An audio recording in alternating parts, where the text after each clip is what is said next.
이렇게 우리 복음을 한번 선포하겠습니다. 예수님이면 충분합니다. 옆에 계신 분하고 한번 인사하시겠습니다. 잘 되고 있습니다. 네, 행복합니다. 기도하면 됩니다. 우리 오늘 말씀의 제목을 한번 따라하시겠습니다. 교회와 사람. 이제 교회 설립 18주년 기념주의를 우리가 통해서 우리 교회와 사람이다, 이런 제목으로 말씀을 선포하겠습니다.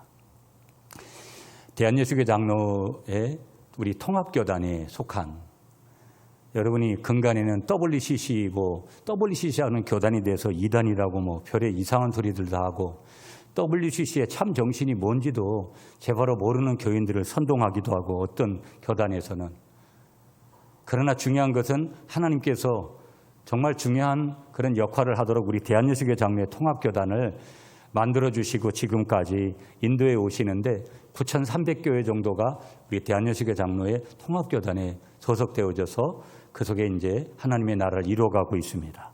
서울에 가면 우리 통합교단을 대표하는 많은 교회들이 있습니다. 훌륭한 교회들, 좋은 교회들, 건강한 교회들 많이 있습니다. 그중에 한 교회를 뽑으라면 영락교회입니다. 좋은 일이기 때문에 교회 명칭 좀 바뀝니다, 여러분. 그 영락교회 하면 대표적인 목사님 한 분을 우리가 꼽을 수 있는데, 이제 이미 천국 가신 고인이 되신 우리 고 한경직 목사님입니다. 한경직 목사님께서 목회하신 하나님의 교회가 영락교회인데요. 그 교회 한경직 목사님을 50년 동안 동역해 주신 장로님 한 분이 계시는데요. 그분도 2013년도에 99세를 일기로 천국에 가셨습니다, 이미. 그분 성함이, 이름이 최창건 장로님이에요. 항상 여러분, 하나님께서 하신 일이든 세상에도 그런 이치인 것 같아요. 정치, 경제, 사회, 문화 모든 분야에 보면, 우리의 신앙의 자리도 보면 위대한 리더십, 위대한 그러한 지도자들 뒤에는 항상 충성스러운 조력자들이 있었다. 여러분, 모세도 아론과 훌이라는 여러 조력자들이 있었고요. 다윗도요, 수많은 다윗의 용사들이 있습니다. 바울도요, 바울을 죽이려고 하는 대적자들이 있었지만 바울을 살리려고 하는, 도우려고 하는 동역자들이, 어떤 교회는 눈이라도 빼어질 정도로다가 바울을 사랑해서, 하나님의 일들을 사랑해서 그를 도운 교회들이 있고요. 수많은 부부들과 수많은 그런 솔로들도 그렇게 사도 바울을 도왔다라는 것을 로마서 16장에 가면 그걸 딱 나열을 해요.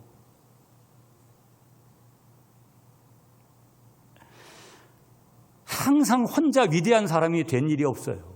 하나님의 일도 원리는 똑같아요. 위대한 지도자를, 리더십을 세울 때 그 위대한 지도자 주에는 항상 충성스러운 조력자가 있기 마련이구나. 그래서 저도 그런 기도를 많이 해요. 여러분, 영적인 멘토가 있는 것도 참 중요한 것 같고, 또 저를 돕는 동역자들이 평신도 동역자들이든 굉장히 중요한 거라고 생각을 해요. 목회를 지난 18년 저희 교회에서만 하면서도 그런 걸 많이 느꼈죠. 또 실제 그런 분들의 도움을 통해서 여러 가지 일들을 지금까지 또 할 수 있었다라는 것을 고백 아니할 수 없어요. 자, 그런 면에서 우리가 본다면 이 최창근 영락교회 이제 원로 장로님으로 천국 가셨는데, 원로 장로님은 어떻게 보면 한 목사님의 오른팔과 같은 그런 역할을 했던 그런 분이었다. 그러면 짐작컨대 그 교회 안에 이런 장로님이 한 분만 계셨을까 추측할 때는 많은 제2의 제3의 그런 분들이 계셨을 거다, 나는 추측을 해요.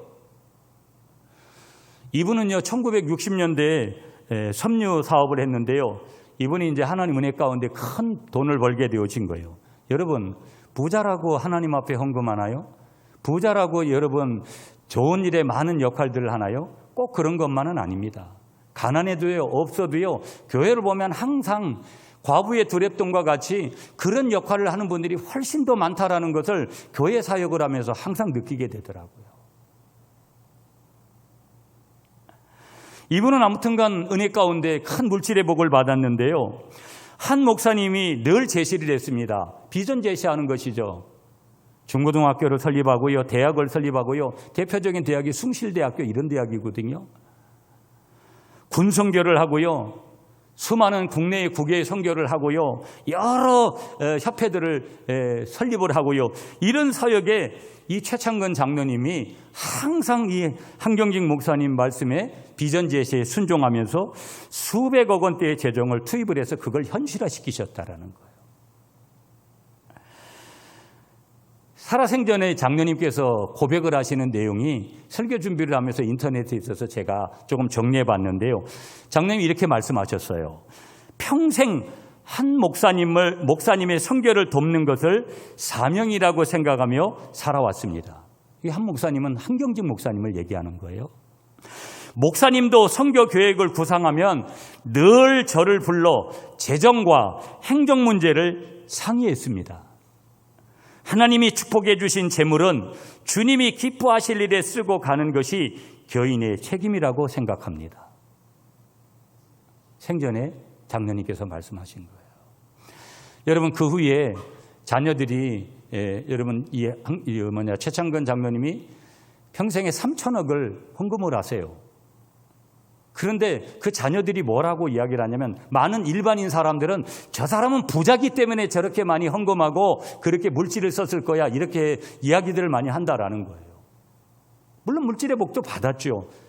그런데 중요한 것은 그 자녀들이 이렇게 얘기를 해요. 우리 아버지는 모든 전부를 하나님 앞에 드렸다고. 하나님의 사업을 위해서, 하나님의 나라를 위해서 드렸다. 이게 중요한 거예요. 자녀들에게 유산을 줄 수도 있고 다른 방법으로 남길 수도 있는데, 자기가 가진 전부를 하나님 앞에 드렸다. 하나님의 교회를 위해서 드렸다. 그분 장로님의 장남인 분이 말씀하시는 인터뷰의 내용을 보게 되어졌습니다. 한경직 목사님과 함께 사역한 숨은 일꾼이죠. 그 숨은 일꾼인 고 최창근 장로님, 2013년도에 99세를 일기로 천국에 가셨는데요. 선교와 아까 말씀드린 교육 사업에 3천만 원이라는 그 큰 돈을 헌금을 하셨다라는 거예요. 3천만 원이 아니라 3천억. 사역 파트너죠. 동역자죠. 하나님의 동역자, 목회자의 동역자, 교회의 모든 이의 동역자, 그 파트너 최창근 장로님이 계셔서 한경직 목사님의 목회가 건강했고요. 영락교회의 현장이 건강했고요. 하나님의 나라의 그 모든 사역들이 건강했고요. 지금의 그 영락교회가 우뚝 지금도 서 있는 그 모습은 이런 영적인 하나님 앞에서 살고자 하는 일꾼들, 하나님의 일을 위해서는 모든 전부를 드리려고 하는 땀 흘리는 하나님의 사람들 때문에 한 교회가 건강하게 서 있다는 거예요. 여러분, 제가 몇 번 말씀드렸어요. 하나님은 항상 어떤 프로젝트를 이제 교회 가시고서는 항상 그 하나님의 일에 땀 흘릴 사람을 찾고 계신다라고요. 누가 이 일을 할 거냐. 여러분, 이 시대에 교회를 개척한다라는 것은 매우 힘들다라는 것이 우리 모두에 다 공감돼요. 1980년대, 1990년대까지만 해도 지하든 어디든 문만 열면 교회가 된 거예요. 그러나 지금은 그렇지 못해요. 그러나 더 중요한 것은 주님이 하시면 하시는 것이지만 인간적인 시각에서 분석할 때는 매우 조심스러운 그런 부분들이 있더라. 이유는 뭘까요? 물불을 가리지 않는 우리 믿음의 선조들과 같이 하나님의 일이라면 하나님의 교회를 위해서 땀 흘릴 사람이 그만큼 줄어들기 때문이에요. 영적인 영향력, 순종의 영향력을 발휘할 그 하나님의 성령의 도구가 되는 사람들이 그만큼 줄었기 때문이죠. 본문으로 가볼까요, 여러분? 오늘 본문은요, 포도원 품꾼 비유라는 거예요. 구원론으로 접근하면은요, 하나님이 일찍 온 사람이든지 늦게 온 사람이든지 구원하는 것은 하나님 손에 있는 거예요. 하나님의 이걸 주권이라 그러는 거예요. 그런데 오늘은 구원론적인 접근에서의 말씀을 전하기보다는 제가 교회론적으로, 오늘 교회 설립 18주년 기념주일이기 때문에 교회론적인 접근을 통해서 오늘 이 본문을 좀 보려고 해요. 자, 여러분 보세요. 오늘 농장 주인 나오죠. 오늘 보면 이 농장 주인이 누구겠어요? 하나님이시죠. 농장 주인을 보시면 여러분 오늘 성경으로 가보세요. 6절 보실까요? 6절 우리 같이 읽어요. 오늘 본문 마태복음 20장 6절 말씀 시작. 제 11시에도 나가보니 서 있는 사람들이 또 있는지라 이르되 너희는 어찌하여 정일토록 놀고 여기 서 있느냐. 농장 주인이 보니까 여기 다 이 사람들이 놀고 있는 거예요. 그런데 7절 보실까요? 여러분 7절 읽겠습니다. 시작. 이르되 우리를 품꾼으로 쓰는 이가 없음이니이다. 이르되 너희도 포도원에 들어가라 하니라. 그렇게 물으니까 농장 주인이 그들이 이렇게 얘기하는 거예요. 우리를 품꾼으로 써주는 이가 아무도 없다라는 거예요. 그때 이 주인이 농장 주인이 노는 자들을 불러서 일을 맡기잖아요. 하반절에 보면 너희도 포도원에 들어가라. 자, 3절에 가볼까요, 여러분? 3절에 보면은요, 3절 한번 가보세요. 시작. 또 제3시에 나가보니 장터에 놀고 있는 사람들이 또 있는지라. 여러분, 3절에 보시고 5절에 보시고 또 5절에 반복돼요. 난 12시에 온 사람, 오후 3시에 온 사람, 그 다음에 6절에도 좀 전에 읽은 대로다가 제11시에도 5시, 6시 정도 되는 거죠. 저녁. 거의 일을 마쳐야 될 시간에 온 사람들이 있다라는 거예요. 그러니까 그런 시각에 시장의 뒷골목 어두운 데서 놀고 있는 일꾼들을 이 농장 주인이 불러다가 자기 농장에서 일을 시켜주는 거예요. 그리고 품삯을 주는 거예요. 하루 일당이 얼마냐? 1데나리온이에요. 그렇게 주기로 약속을 합니다. 자, 그런데 여러분 8절 가볼까요? 8절 말씀 시작. 저물매 포도원 주인이 청지기에게 이르되 품꾼들을 불러 나중 온 자부터 시작하여 먼저 온 자까지 삭슬 주라 하니. 아멘. 자, 오후 6시가 돼서 늦게 온 사람부터, 놀라운 사실은요, 일찍 온 사람부터 품삯 주는 게 이게 기분을 좋게 하잖아요. 그런데 농장 주인은요, 6시에 늦게 온 사람부터 품삯을 줬어요.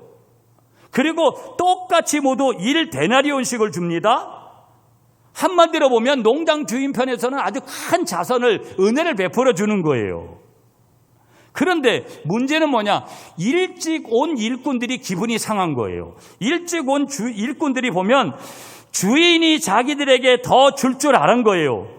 근데 문제는 똑같이 주는 거예요. 똑같이 주니까 주인을 원망합니다. 11절이에요. 여러분 11절 우리 같이 읽을게요. 시작.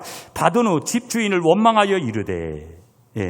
15절 보겠습니다. 시작. 내 것을 가지고 내 뜻대로 할 것이 아니냐? 내가 선함으로 내가 악하게 보느냐? 우리 주님의 말씀이고 농장 주인의 말씀이에요.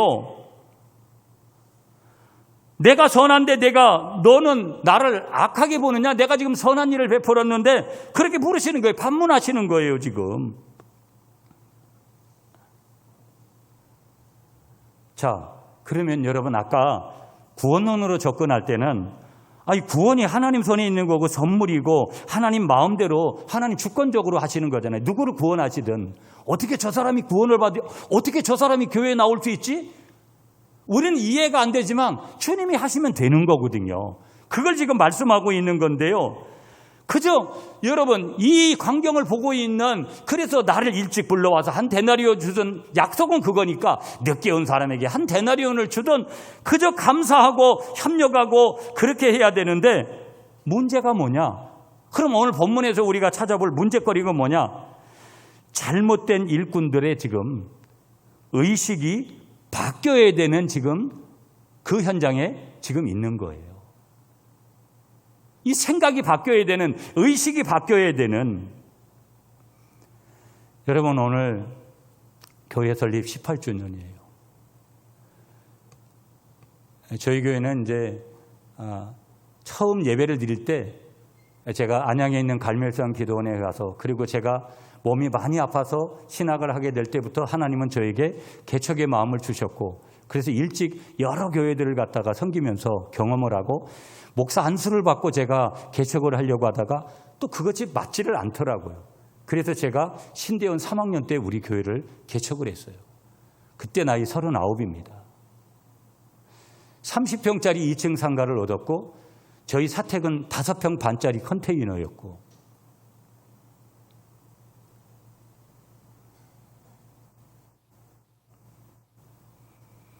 어느덧 한 걸음 한 걸음 지나고 만 3년이 지나서 이 예배당 위치를 이렇게 바꿔서 현재 이 예배당을 건축했고요. 그리고 흘러 이렇게 시간이 흘러서 벌써 만 18년이 됐어요. 오늘. 정말 시간이 빠르다. 이제는 이 이상도 제가 목회를 할 수가 없어요. 그러니까 얼마나 빠르다라는 것을 저는 실감을 하거든요. 저만 실감하냐? 여러분들도 인생의 자리에서 교회만이 아니라 삶의 자리에서 그걸 느끼잖아요. 여기 몇몇 분들은요, 다 초창기의 개척 멤버들 같은 그런 분들은 정말 저희 집사람부터 저도 마찬가지지만 옛날의 사진을 보면 정말 푸릇푸릇했는데 지금을 보면 참 인생 무상인 것 같은 그런 느낌들을 하나님 앞에 순응해야 되는 그런 시간들 속에 있잖아요. 많은 스토리들이 있습니다. 여러분 당연히 기념주일이니까 하나님 앞에 영광을 돌리고 감사해야 되죠. 성도들에게 감사해야 되죠. 오늘도 이 기념주일에 여러분들에게 도시락 제공한다고 3시부터 일어나셔서 작업하신 권사님들 계시다고 그러는데 감사하죠. 여러 가지로. 그런 땀 흘리는 일꾼들이 이 갈릴리 교회를 통해서도 수없이 있었습니다. 여러분 저희 교회 등록 카드를 낸 분들이 한 600명쯤 되는데 그 600명들이 적어도 분명히 기본적으로 안 한 분들도 계실 수 있지만 대부분은 헌금했고 대부분들은 예배를 한 번 이상 드렸고 등록 카드를 냈기 때문에 그들의 땀과 그들의 헌신과 그들의 염려와 그들의 기도와 그 모든 것들이 여기에 있고요. 또 이제 그분들 아니고 현재 여러분이 몸담고 있는 분들의 그런 모든 그런 것들이 이 헌신이 오늘 여기에 분명히 녹아져 있는 것이죠.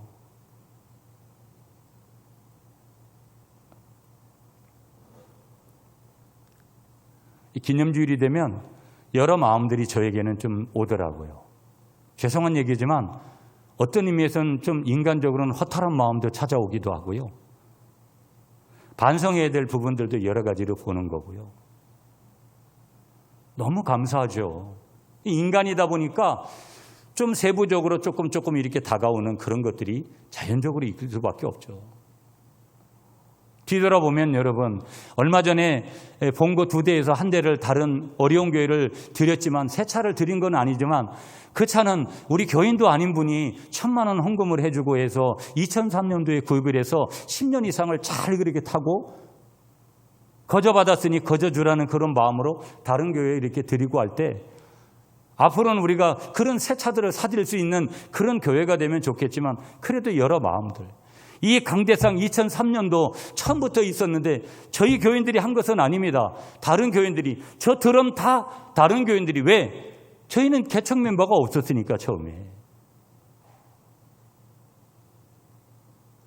화성 아파트가 지어질 때 다 엉덩이를 뒤로 대고 그 벽에 붙어가지고 매일마다 이산지를 내게 주셔서 그 상가에서 찬양을 부리고 오후 찬양 예배가 되면 우리가 화성 아파트를 짓는 그곳에서 벽을 대고서는 우리가 목 놓아서 하나님 앞에 기도했던 그런 시절들. 매주 주일날 밥을 먹고 거리 찬양으로 온 교인이 나가서 거리 찬양을 1시간 이상 하고 나와서 또 찬양 예배를 드리고 어떤 때 보면 너무나 지나칠 정도로 저의 그 리더십이 잘못된 부분인가 아닌가라는 생각되어질 정도로 20, 30대밖에 없었던 우리들의 시절에 제자훈련을 한다고 매번마다 일주일에 3, 4번씩 어린아이들을 갖다가 양육장소에 갔다가 팽개쳐 놓듯이 그렇게 하면서 젊은 어머니들과 함께 제자훈련했던 그런 시절들. 좋은 일도 있었고 정말 저에게 견디기 힘든 지금도 생각하면 견디기 힘든 아픔들도 수없이 수많은 사람이 가깝게는 목회자에게 비난을 하고 욕을 하고 떠나가고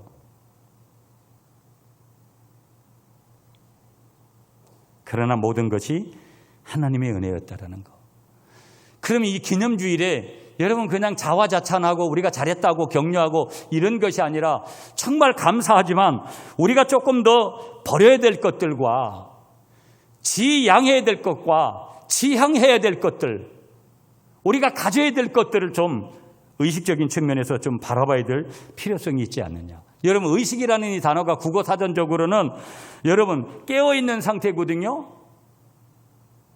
그럼 의식이 깨어있다. 그러면 뭔가 좀 건강한 상태인 거예요. 그래서 깨어있는 상태에서 의식이라는 것은요. 자기 자신을 보고 어떤 사물들을 인식하는 것을 바로 뭐라고 얘기하느냐. 의식이라고 얘기하는 거예요.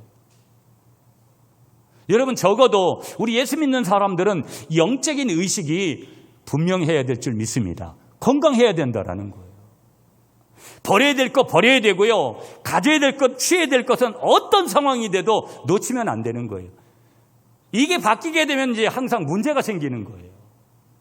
버려야 될 걸 버리지 못하고 하나님 앞에서 취해야 될 걸 가져야 될 자세, 기본적인 의무, 책임, 이것을 다하지 못한다면 그 교회를 건강하다고 스스로는 자평할지 몰라도 하나님 보실 때는 요한계시록에 여러분 7교회를 보세요. 대부분의 교회들이 하나님 앞에 책망받습니다. 저는 그래서요, 제가 밖에 나가면 굉장히 그래도 좀 그냥 유하게 나름대로 사람들하고 그렇게 가요. 그러나 교회 목회만큼은 정말 더 진지하게 하려고 하고, 그런데도 뒤돌아보면 몇 년 동안 너무나 제가 조금 무책임한 그런 부분도 있고 더 어떤 의미에서는 목회를 잘해야 되겠다라는 것이 느낀 기간이 이 코로나19 상황이에요. 저는 개인적으로는 저에게는 얼마나 이 시간이 하프타임이었는지 몰라요. 굉장히 중요한 시간이고요. 그러면서도 정말 하나님 앞에 회개하고 돌이켜야 될 부분들이 우리 교회 안에 있고요. 버려야 될 것들이 있고요. 또 그 다음에 우리가 정말 취해야 되는 예배로부터 시작해서 정말 놓치지 않아야 되는 그런 부분들이 우리에게 있다는 것을 분명히 봐요. 자, 그러면 오늘 기념주일에 우리는 지향해야 될 것과 지향을 해야 될 몇 가지 의식에 대한 내용들, 오늘 메시지를 조금 본문을 통해서 받으려고 해요. 첫 번째 메시지 10절이에요, 여러분. 10절 말씀 우리 다 같이 한번 시작. 먼저 온 자들이 와서 더 받을 줄 알았더니 그들도 한 데나리온씩 받은지라. 아멘. 여러분 보세요. 오늘 여기 아침 일찍 왔던 사람들이요, 더 받을 줄 알았다라는 거예요. 이게 욕심이거든요. 근데 인간은 이런 욕심들이 원죄로부터 출발하기 때문에 그 근성이 다 있어요. 저에게도 있고 모두에게도. 여기서 비교급으로 얘기해요. 나는 저 사람보다 더 많이, 더 큰 것을 받을 줄 알았다라는 거예요. 여러분, 먼저 우리가 지향해야 될, 어떻게 보면 이건 부정적인 요소들이죠. 지향해야 되는 것은 제거해야 되는 거잖아요. 그게 뭔지 아세요? 우월의식이에요. 한번 따라하겠습니다, 여러분. 우월의식 버리고 은혜의식을 갖자. 그러면 지향해야 될 것은 은혜의식이에요. 우월의식이 아니에요. 내가 대단하다.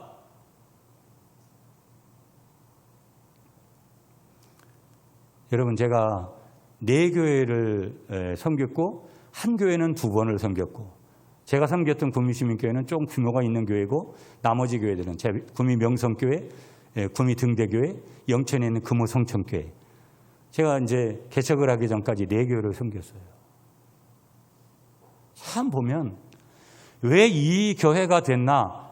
제가 이렇게 보면 거기에는 정말로 하나님 앞에 붙들린 겸손한 은혜의식을 가지고 늘 교회를 섬기고 목회자를 섬기고 교인들을 섬기는 분들이 계세요. 그런데도 또 우월의식을 가진 그런 분들도 계세요. 그래서 이 교회가 왜 좀 더 성장하고 하나님 선에 붙들리지를 못하는가 보면 그런 것들이 목회자적인 관점에서 이렇게 보면 보여지는 것도 있어요. 정답은 아니에요.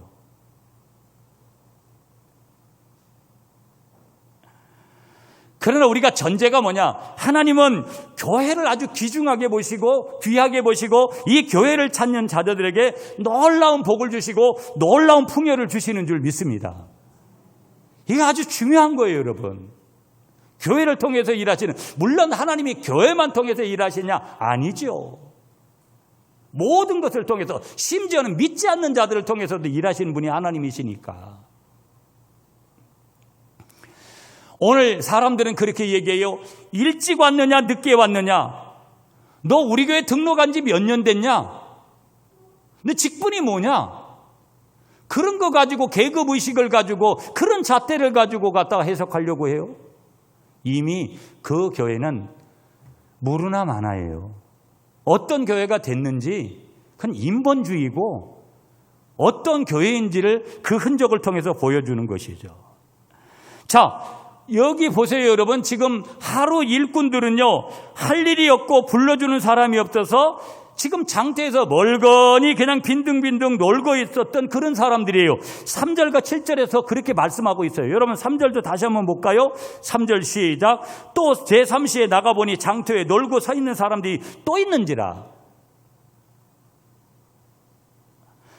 그때 주인이, 이 농장 주인이 그들에게 찾아가서, 그것도 그들을 찾아가셨어요. 찾아가셔서 친히 데려다가 뭘 하셨느냐? 일감 줬습니다. 놀고 있던 자들에게 더없이 굉장히 감사한 일입니다. 그런데 저들이 일을 마쳤습니다. 일을 마치고 난 후에 돈을 받을 때 돈을 계산하고는 바로 화살을 누구에게 쏘느냐? 농장 주인에게 쏘면서 원망하고 비난했습니다. 그 비난한 이유가 뭐냐? 오후 5시에 와서 1시간 일한 사람이 1데나리온을 받았으니까 아침 일찍 와서 일을 많이 한 사람은 마땅히 품삯을 더 받을 것으로 계산을 한 거예요. 판단한 거예요. 하나님의 뜻이 어디에 있든지 이렇게 해줘야 된다. 하나님은 이렇게 나를 해줘야 된다. 이렇게 대우해줘야 된다.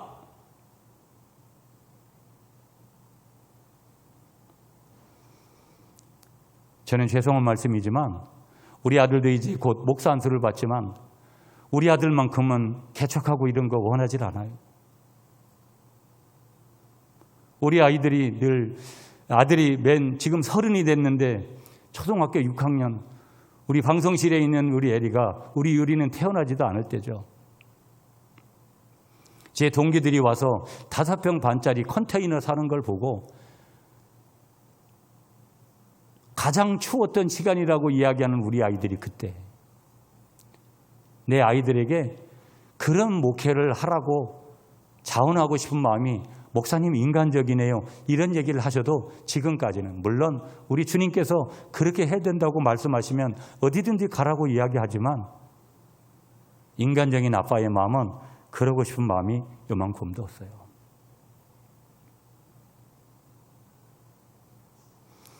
이 사람들의 심정이 어떤 건지 충분히 이해돼요.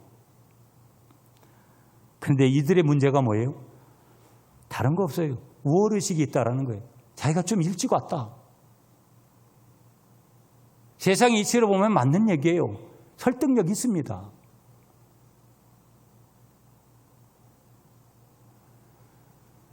제가 늘 그런 얘기예요. 전국을 다녀보면 여러분 참 대단한 목사님들이 많아요. 그러면 작아지는 거예요. 삼류신학교 출신에 제가 뭘 내세울 게 아무것도 없는 집안의 배경이나 뭘 내세울 게 아무것도 없는데 그러나 그런 의식으로 보면 아무것도 못하는 거예요. 이스라엘 백성들이 가졌던 메뚜기 의식 아니겠어요? 가나안에 보니까 자이언트들이 많더라. 그런 속에서 결국은 그런 우월의식이 마음속에 자리하면 여러분 잘못되는 사람은 자존감이 낮아지는 거고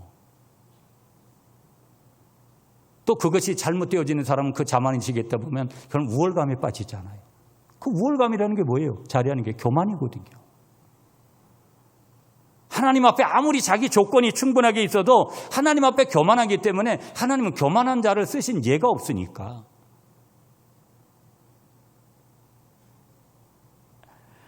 자, 그런데 여러분 11절을 보실까요? 11절 다 같이 시작. 받은 후 집주인을 원망하여 이르되, 그 원망이라는 단어가 나와요. 그러면 이런 우월의식 속에 살다 보면 지양을 해야 되는 그 지점에 자꾸 우리 예수 믿는 사람들이 가다 보면 교회를 섬기면서 그런 자리에 리더십의 위치에 있는 사람들이 자꾸 가다 보면 이런 우월의식에 빠지게 되면 쉽게 원망하는 거예요. 여러분 우리 목회자들은요. 목회자가 올 때 가방 들어준 사람이 나중에 그 교회에서 그 목사님을 쫓겨낸다. 이런 우스꽝스러운 얘기도 있거든요. 여러분 지금껏 우리 교회 18년을 봐도 좀 아쉬워요. 헌금도 안 하시고 교회 봉사도 안 하시고 그냥 뭐 이런 분들 보면 그런 거 안 하시는 거 아쉬움도 있지만 정말 아쉬움은 언제 하세요? 보면 그런 분들은요. 절대 목회자를 힘들게 하거나 목회자를 상처 주는 일이 거의 없더라고요. 누가 상처 주는 줄 아세요? 자기가 어떤 때는 뭐 봉투락도 한 개 주고 선물이락도 하나 사주고 밥이락도 하나 사주고 뭔가 교회 안에서 뭐를 했다는 분들이 죄송해요. 오늘 새벽 3시부터 우리 권사님들이 애를 쓰셨다라는데 이거 지금 비난하려고 하는 거 아니에요, 여러분. 왜 이 기쁜 날 비난하겠어요? 우리의 지난 시간들을 회고하며 반성해야 될 중요한 체크 포인트가 있기 때문에 말씀드리는 거예요. 목회자의 마음을 늘 유쾌하게 해줘도 목회하는 것이 어려운데 늘 때로는 그 사람들이 마음을 찌르고요. 어떤 때는 힘들게 해요. 지난 18년 동안 여러 번 그런 것들을 경험했죠. 그러면서 저에게 주는 메시지도 알고 여러 가지도 반성도 하지만 정말 힘들고, 여러분들도 이제 이 교회를 그만 나와야 되겠다 이런 생각을 해보신 경험들이 있잖아요. 또 안 하셨다면 또 감사할 수도 있지만 인간인지라 그럴 수 있어요. 저도 여러 번 교회를 옮길 수 있는 기회를 가졌는데 정말 하나님 앞에 기도하기도 하고 정말 10년쯤 이렇게 넘어가는 시점에는 저희 집 사람도 너무나 건강의 문제도 오고 여러 가지, 두 가지, 하나님의 허락하심이 없었고 두 번째는 사람에 대한 의리.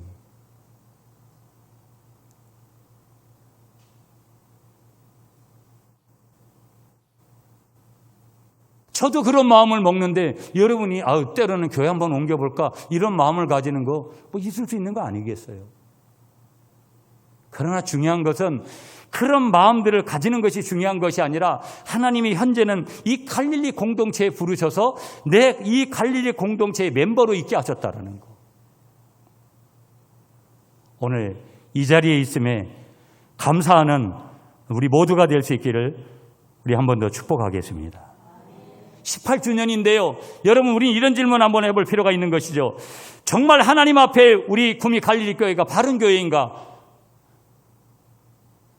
정말 하나님 앞에서 바른 목회자인가? 정말 하나님 앞에서 바른 성도인가? 나 때문에 교회가 성장하고 있는가? 나 때문에 이 교회가 무언가 하나님이 기뻐하시는 그런 자리가 되고 있는가? 나는 일꾼인가 말꾼인가?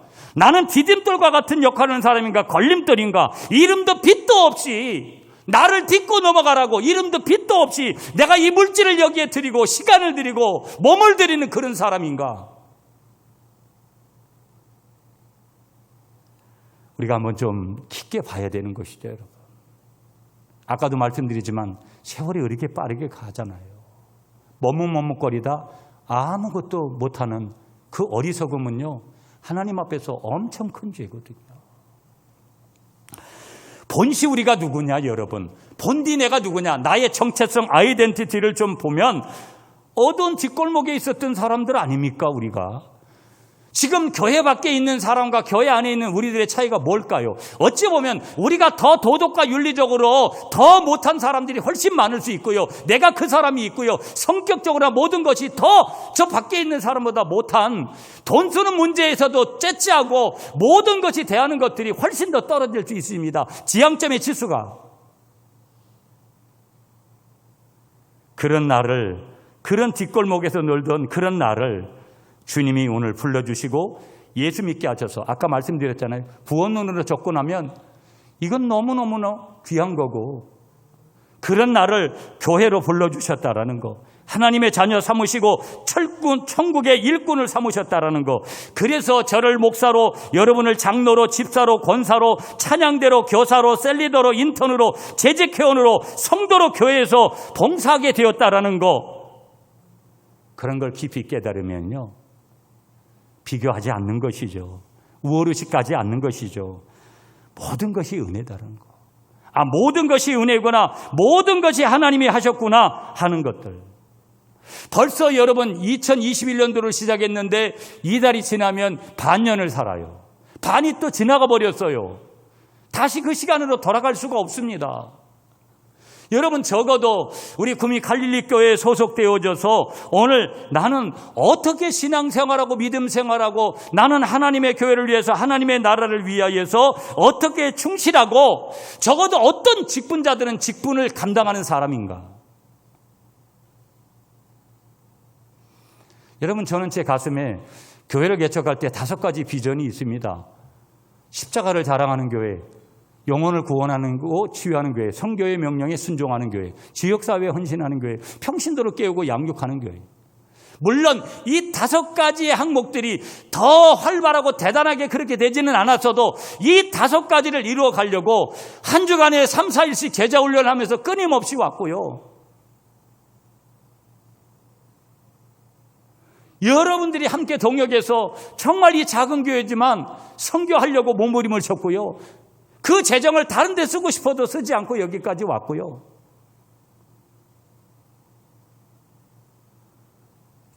여러분의 노고와 여러분의 수고도 있지만 우리가 자랑하려고 하는 것이 아니라 아직 우리 교회는 공사 중이지만 여러 가지 부족함이 있는 교회지만 5가지 적어도 비전을 이루어 가보려고 몸부림치는 가운데 있었는데 이 코로나19를 만나가지고 가만히 하나님 앞에서 보니까 뭐 한 게 아무것도 없어요. 목회자로서 너무 부끄럽고 여러분 앞에서도 너무 부끄러운 목회자고 늘 실수가 너무 많은 목회자고 너무 여러분한테 죄송하고 하나님 앞에 죄송하고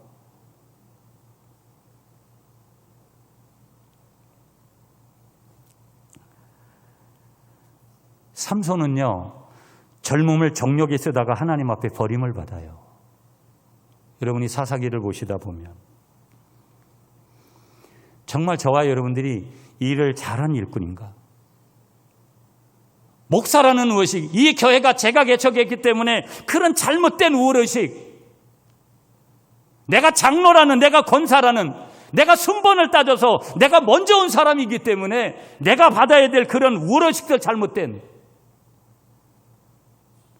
보통 교회들은요, 오래된 교회들은요, 이게 완전히 굳어져 가지고 깨지를 못하면서 그런 계파같이 갈래같이 잘못된 갈래가 쭉 이어지는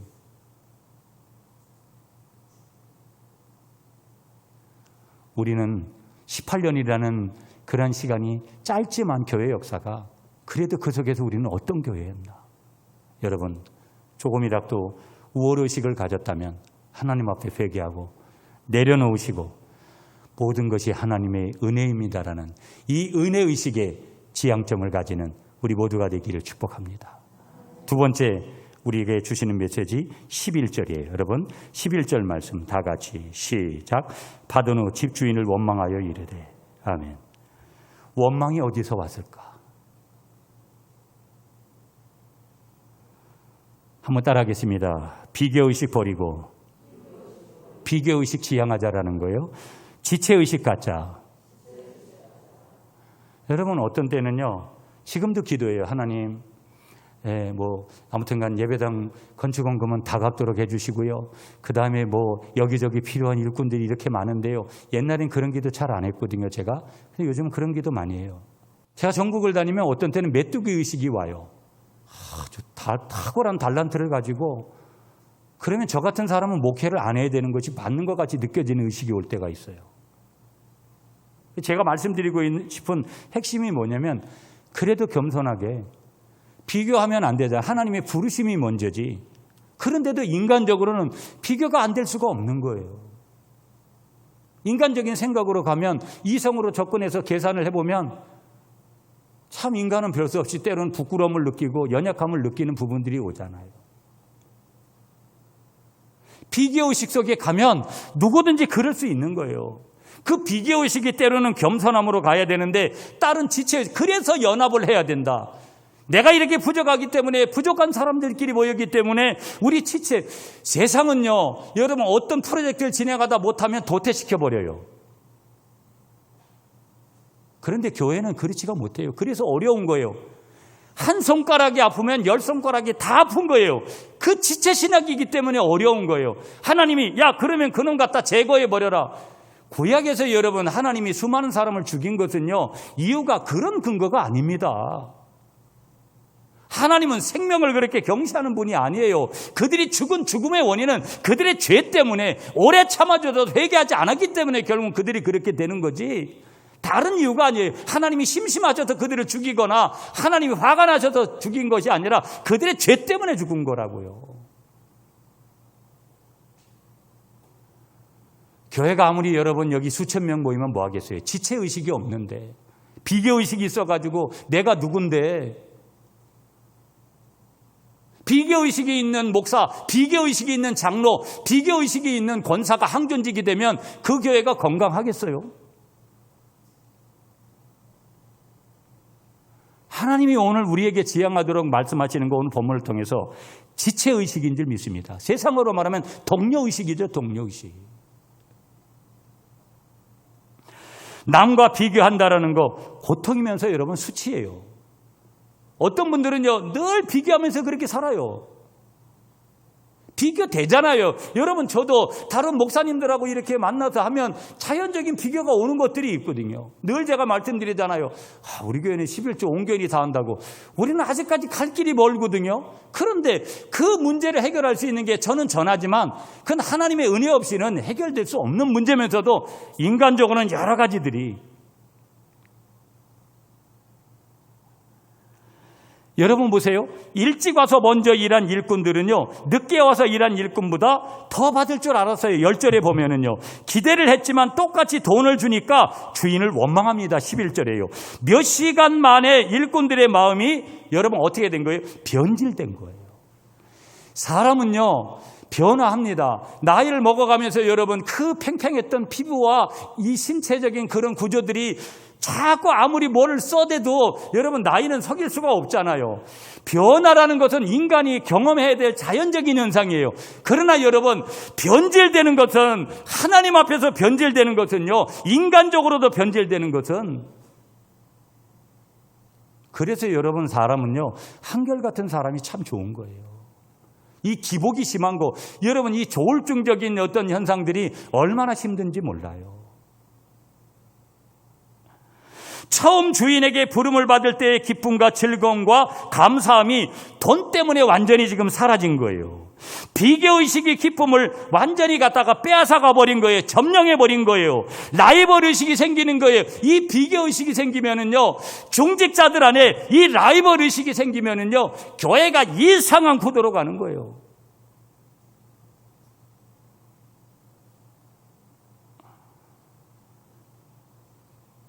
막 이기려고 하는 거죠. 상대방을. 내가 저 사람 위에 서야 되는 거예요. 항상. 그렇지 않으면 기쁨이 없는 거예요. 기쁨이 사라지는 거예요.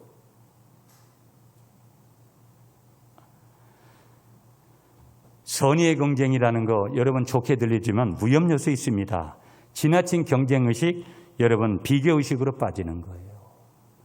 나도 죽고 너도 죽는 일이 벌어지는 것이죠. 여러분 여기서 중요하게 한 가지. 우리가 이런 비교의식, 경쟁의식에 빠지면은요 기쁨이 없는 거예요. 여러분 예배를 하나님께서 받으셨다는 증거가 뭐예요? 내게 기쁨이 있으면 그 예배는 하나님이 받으신 거예요. 자꾸 여러분 하나님의 음성을 어떻게 듣습니까? 뭐 이런 얘기를 하면 무슨 신비적인 단어가 내려와야 되기 때문에 특별한 단어가 내려와야 되기 때문에 나같이 예수 믿은 지 얼마 안 되는 사람은 그런 거를 경험할 수 없나 보다 이렇게 생각들을 많이 하세요. 저와 여러분들이 예배를 드렸다면 여러분 기쁨이 있으면 그 예배를 하나님께서 받으신 줄 믿습니다. 그럼 중요한 것은 예수 믿는 사람에게 항상 기뻐해라. 무슨 일을 만나든지 어디서든지 기뻐하라는 거예요. 나쁜 일 만나도 기뻐하고 좋은 일 만나도 기뻐하고 쉬운 거 아니에요? 하나님의 은혜를 주시면 가능한 거예요. 예배를 통해서 예배를 받으신 주님은 반드시 그것만 받고 끝낸 일이 없어요. 그것을 드린 이들에게 반드시 뭘 주시는 거예요? 은혜를 주시는 거예요.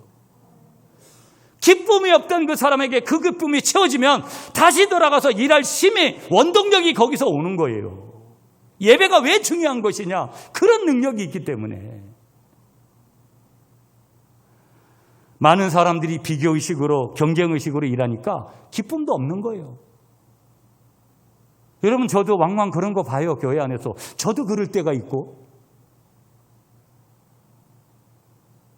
비교의식 버리고 경쟁의식 버리면 여러분 우리 안에 기쁨이 회복될 줄 믿습니다. 그러면 이런 비교의식 버릴 수 있고 지체의식 가질 수 있는 비결은 뭐냐? 다른 거 없어요. 종의의식이 있어야 되는 거예요. 종의의식. 그러면 이 종의의식은 어디서 오느냐? 출애굽기 4장 4절에 보면은요, 모세가 이스라엘 백성들이 인도할 때 그 지팡이가 모세의 지팡이가 뱀이 되는데 하나님이 그때 뭐라고 모세에게 명령하시느냐? 모세에게 뱀의 꼬리를 잡으라고 해요. 여러분, 하나님은요 항상 이런 모험을 하시기 때문에 우리가 이런 하나님을 잘 순종하지를 않아요. 천에서 자라본 사람은요, 뱀은 꼬리를 잡으면 뱀에 물려서 죽는다라는 거 다 알아요. 근데 하나님은 뱀의 꼬리를 잡으라는 거예요. 뱀은 머리를 잡아야 되는 거예요. 그런데 하나님이 이런 뱀의 꼬리를 잡으라는 것은 뱀의 꼬리를 잡는 순종, 다시 말하면 너는 목숨을 담보로 하는 순종을 해라. 여러분, 가끔 제가 그런 말씀을 드려요. 우리 교회가 정말 여기까지 오는데 몇몇 분들의 탁월한 섬김이 있었어요. 그러면 목사님, 우리는 뭐 아무것도 안 했나요? 이렇게 얘기할 분 있어요. 그거 아니에요. 근데 우리 공동체만 그런 것이 아니라 어느 교회 공동체든 직장 공동체든 가정 공동체든 현재관이 많이 있으면, 여러분, 저도 저희 어머니가 지금 몇 번이나 입원을 하고 있는데 계속 놀림이 뭐냐, 이게 병원비락도 어떻게 자식 전도리에서 보태고 그래야 되는데 그렇지 못하고 살거든요. 저도요. 그러면 누군가가 형제 중에 여러분 병원비를 누가 내기도 하고 무슨 일이 있으면 더 많이 내는 사람도 있고 적게 내는 사람도 있어서 어떤 때는 거기에 비교의식이 생기고 자존감이 낮아지기도 하지만, 그게 어떻게 보면 좋은 지체의식으로 가면 감사한 거잖아요. 누군가가 함께 연합해서 갈 수 있는 원동력이 나온다라는 거. 교회도요, 정말 자신의 전부를 드리려고 하는 그런 분들이 계시면은요, 못할 게 없어요. 저희 교회가 어려운 중에 예배당 건축원금 작정을 했어요. 여러분에게도 너무 죄송하고 또 우리 항존 직분자들한테도 어떤 때는 너무 인간적으로는 너무 죄송하죠. 참 어렵게 사시는데 물질 봉사도 해야 되고 여러 가지들을 이럴 때 너무 목사로서도 너무 죄송한 부분이, 저는 그렇게 하지도 못하면서 그래도 오늘까지 여러분 그 예배당 건축원금이 3억 원이 작정이 됐어요. 이제 1억 2천만 가면 되는 자리에 있는데 여러분 많은 분들이 아직까지 동참이 안 되고 있어요. 그래도 여러분들이 마음이 열리시면 저는 처음으로 우리 교회가 아마 대부분 예배당 건축원금이라는 금액을 많은 목돈을 들여가지고 해본 경험이 있는 분들이 저희 교회는 거의 없는 것 같더라고요. 그러나 여러분, 저는 분명히 주님이 하실 것을 믿지만, 그리고 또 주님이 맡겨진 대로 우리가 그렇게 가지만, 여러분 아직 동참이 안 하신 분들도 이번 기회에 정말 하나님 앞에서 그런 부분들을 좀 해보셨으면 하는 것이 저의 목회자로서의 그런 중요한 권면이고요. 또 그렇게 가는 것이 우리 신앙생활의 어떤 분기점으로서의 중요한 역할을 할 수 있을 거다. 그것만 그런 것이 아니라 여러 곳에서 그런 것들을 우리가 이뤄갈 수 있는데요. 먼저 온 일꾼들 오늘 보면은요, 늦게 온 일꾼들보다 더 받으려고 했다라는 거. 이런 거 좀 점검하자. 내가 이 교회 여러분 몇 년 됐다 이렇게 얘기할 수 있어요. 우리 교회는 뭐 오래된 분들이 많은 분들이 계신 건 아닌데 감사한 거죠. 그분들의 역할이 있었고. 그러나 지체의식이 먼저라는 거. 누가복음 17장 10절을 우리 한번 볼게요, 여러분. 시간이 좀 오늘 돼서도 조금 모우 찬양이 없으니까 기념주의니까 조금 더 제가 말씀 전할게요. 누가복음 17장 10절. 누가복음 17장, 여러분도 한번 찾아보시고요. 시간상 제가 10절, 누가복음 17장 10절, 제가 봉독할게요. 이와 같이 너희도 명령받은 것을 다 행한 후에 이르기를 우리는 무익한 종이라 우리가 하여야 할 일을 한 것뿐이나 할지니라. 여러분, 항상 이게 먼저 돼야 되거든요. 저도 안 될 때가 있어요. 주님, 그저 제가 그냥 명령받은 거 다 했을 뿐입니다. 저 무익한 종입니다. 내가 할 일 한 것 뿐입니다. 뭐 저에게 뭐 복을 주시든 안 주든 상관없어요. 목사님, 아유 뭐 그런 말씀을 하세요. 제가 그냥 한 것 뿐이에요. 전 무익한 집사예요. 무익한 장로예요. 그냥 내가 할 일 한 것 뿐이에요. 뭐 그렇게 말씀하지 마세요. 너무 걱정하지 마세요. 내가 하나님 앞에 한 거예요.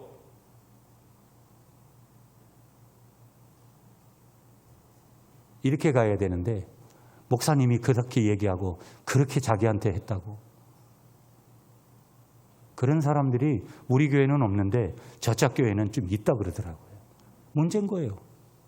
거기서부터 출발이 되는 거예요. 여러분, 저는 바닷가에 살아가지고요, 이 게 같은 거를 좀 많이 잡아봤거든요. 여러분, 그런데요, 게는요 조그마도 이 장 담궈 먹고 이런 개는요, 조그마도 거기 개빨이 물리면 얼마나 아픈지 몰라요. 그런데요, 개가 살아나오려고 그렇게 항아리 속에 개를 넣어놓으면요, 개가 올라오면서 밑에 있는 다른 개들이 막 뒷다리를 물리고 서로 막 물어요.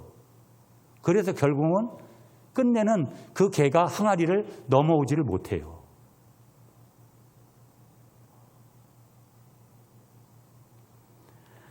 교회 안에도 여러분 참 우리가 열심히 헌신하다 보면 참 힘들고 어떤 때는 지치기도 하고 그럴 때가 많이 오잖아요. 하나님 일이라는 게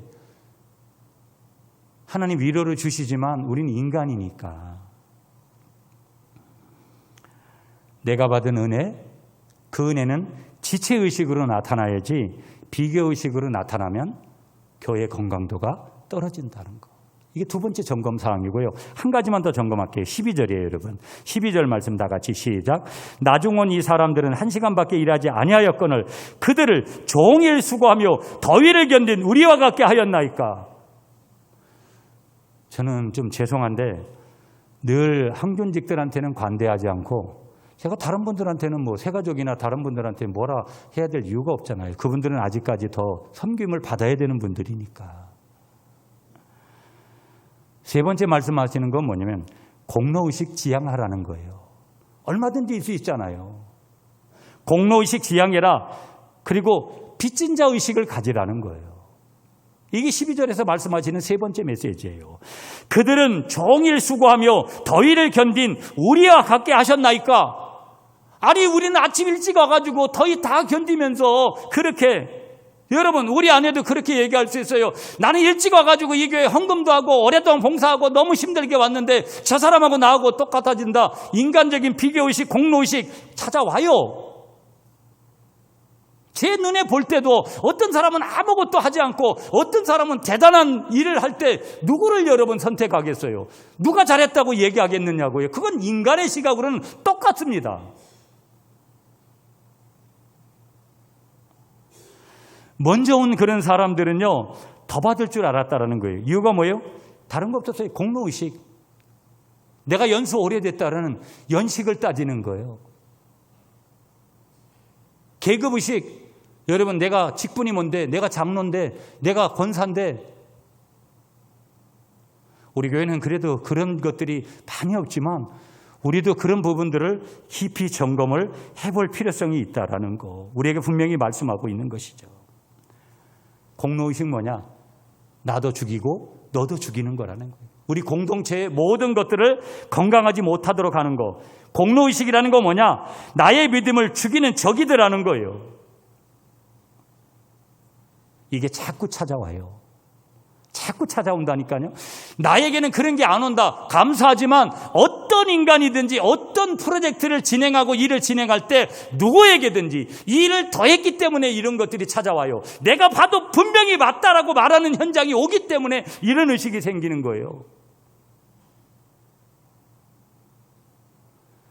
여러분 아까 누가복음 17장 10절 말씀. 나는 무익한 종입니다. 내가 할 일 했어요. 목사님, 장로님, 내가 할 일 한 것뿐이에요. 이게 오늘 믿음의 지체들이 가져야 될 방향인 줄 믿습니다. 결론은 16절에서 낼게요. 여러분 16절 말씀 시작. 이와 같이 나중된 자로서 먼저 되고 먼저 된 자로서 나중되리라. 아멘. 하나님의 공평한 은혜가 있다라는 것을 말씀하고 있는 것이죠. 여러분 먼저 우리 교회에 일찍부터 오신 분들 감사한 거죠. 그 자리 지켜줌이 얼마나 감사한 거예요.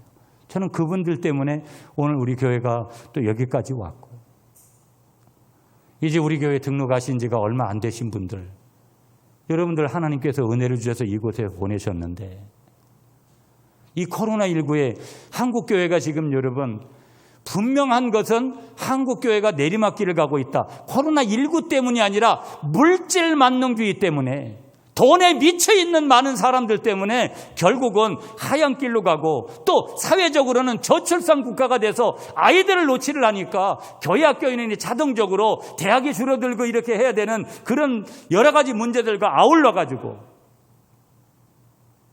그래도 저는 분명히 하나는 믿어요, 여러분. 주님이 하시는 거지. 또 주님이 하시면 되는 거지. 근데 주님은요 하셔도 항상 우리에게 선택권을 맡기시는 거예요. 너 땀을 흘릴래? 너 땀을 흘리지 않을래? 땀 흘리지 않고서는 하나님의 교회가 하나님의 나라가 이루어진 적이 없어요. 내가 죽음을 각오한 순종을 하는 그 사람들이 있었기 때문에 갈릴리 공동체도 여기까지 왔고요. 그런 사람이 많으면 많을수록, 그런 분들이 많으면 많을수록 교회는 건강해지는 거예요.